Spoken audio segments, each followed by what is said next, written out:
My word for today is forge, and it reminds me of alchemy. I'm currently reading The Alchemist, and I love the idea of the book where it's a story, it's fiction, but it's masquerading as a fiction, as a self-development book. Because when I read the synopsis of it and I was going through it, it was based on a fiction. It's based on a character going through the different lands and finding out what is the purpose or meaning of life, and in the self-development space.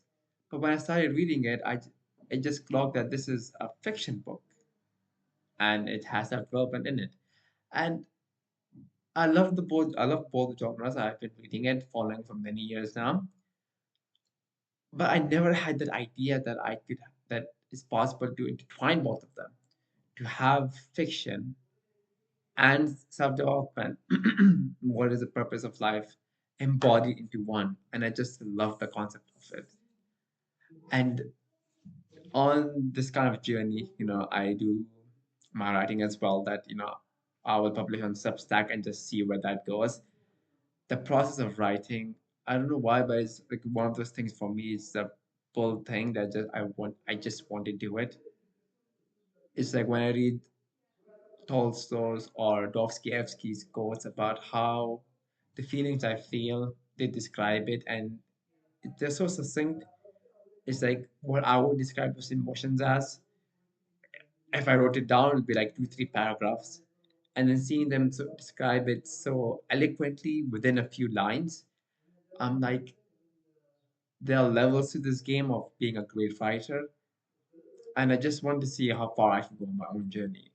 And so, yeah, those were like the things that popped up immediately.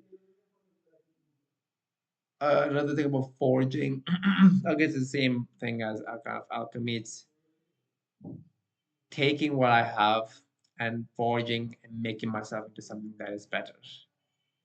It's something, yeah, it's called the Michelangelo effect, where you see what the other person can be and you carve them out. Well, what Michael, well, what the Michelangelo effect is you take a boulder, you take a rock, and you carve it into something beautiful. But in order to carve something beautiful, you got to have that vision that you can turn this round block into something that is magnificent, something that is magnificent, something that is beautiful. And I guess I've been deciding to do that for myself. I guess I need to go through my own journey to see the potential I had to be like, okay, I can do this. To take that boulder, that crushed rock that I was in, and take those pieces and forge something out of it.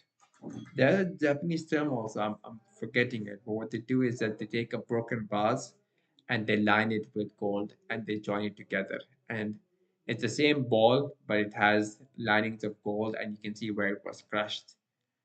And they see that as something that is more beautiful than it originally was. So I guess, yeah.